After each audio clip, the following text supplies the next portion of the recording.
My name is Dorcas Bigbace Okobi. I have a son, my first, and I'm married. I run my own business.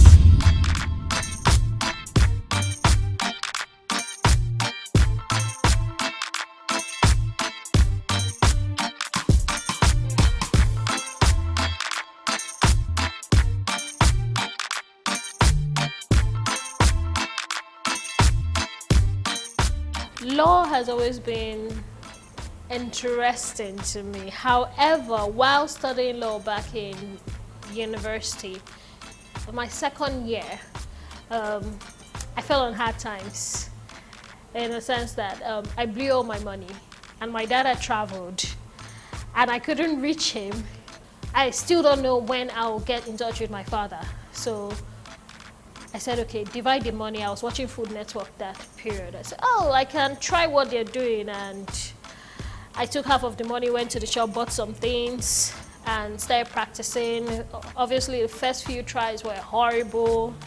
And before I knew, I started becoming better at it. Long and short, my father came back. The money he gave me for pocket money, I used part of it to start a muffin business back in Ghana. And it really grew. From muffins, I kept watching Food Channel, and that's kind of pushed me to the next level. I'm like, okay, let me just try this. And by the time I finished school, I told my folks that I want to study cake. And they're like, are you okay? Is something wrong with you? You understand? Okay, when you finish with law school, anything you want, you can do. I know it was just a trick to send me to law school, which I did finish with law school. I was like, you promised, and they're like, okay, no problem, do what you want to do. You understand? And a lot of people discouraged me. Like, how can you leave law? You have such a bright future with law. You can do this, you can do that. Well, I'm like, for some reason, I have this urge, like if I don't satisfy it, I won't be complete. I have to study cake. I have to know it. So it took like a year before I finally went to culinary school. But while I was still in Nigeria, when I came back to Nigeria, I kept baking and selling out, and I saw that people really liked my cake. I was like, so it's a good thing I go to culinary school. At first, when we started, I will come to work every day. Nobody will walk in.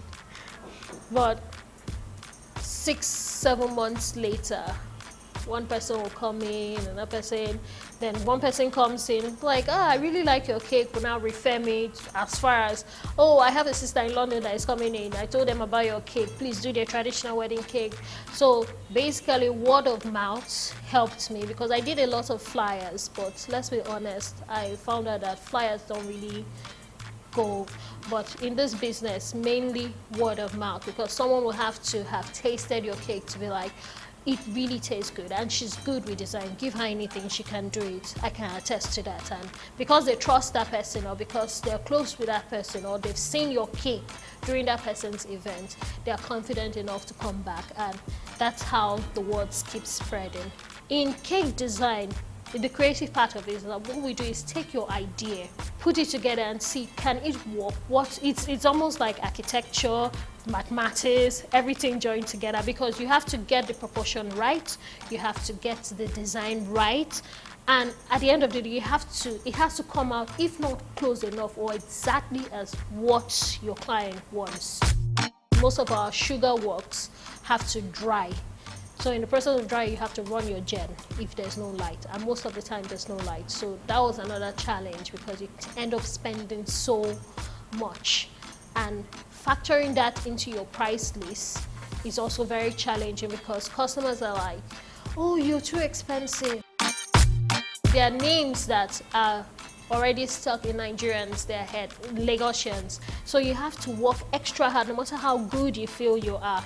They don't know you, so you have to work extra hard and get the word out there. If it means you doing sample cakes and just sending out to companies, to people, try out this, try out that. This is our name, this is where we are. So it's extra work, social media and all that. So those are just a few challenges here and there. Our menu consists of what we call regular cakes, celebration cakes, which are the normal vanilla cake, chocolate, red velvet, and all. Then we now have specialty cakes. We have carrot cakes, we have white cakes. Each cake have what goes better with them. We are basically cakes and pastries, French pastries. They say if you're a Rome, act like a Roman. So we had to introduce meat pie, chicken pie, and the Nigerian kind of donuts infused with the foreign one that you have the cream puffs inside and all. It can be scary when you're spending so much money or so little money and you feel you're not getting anything or much in return. It's like, can my business stay afloat? So it's like, oh my God, please help me. You understand? I need you to direct my steps. Secondly, before you even start any business, you have to have your business plan. For staffing, you get to meet people, you will change staffs. Once in a while, good ones come along. You have to be patient. Tolerance, it's key. You have to learn how to tolerate. Family, friends, you need people to encourage you because there are times where things will be slow. It happens in all business. You don't just enter business and voila, you've made all the money in the world. It might take a few months, it might take years. That period is called a trying time. And at that point, you need those people around you that can say, I know you can do it, things will get better. Just keep pushing, who believe in you. That is very necessary too. Thank God I have a very understanding husband. It's not easy, but you have to know how to manage it. You have to be a planner, you understand? I want to be known as the cake artist. If you're looking for amazing tasting cakes with some crazy designs, you know where to go to. Infusion Cakes. I'm looking to have a training school. If where you are you feel you're not productive enough or they're not utilizing you, which is some of the challenges we face as women, because oh, she's a woman, she can't do this one. If you finally want to go into something else, a business, let it be a business that you really want to do. Let it not just be, oh, let me just have a shop, because a lot of people have that problem. If we say we're better than men or we can do what a man does, obviously, it should be seen as strength, not as an excuse. Always be focused on your goal, on your end result. Where do you really want to be? You have to have a target, you have to be focused. I'm hustling to make sure that I get what I desire. You understand? I want everything to matter. So, in a nutshell, I am a hustler.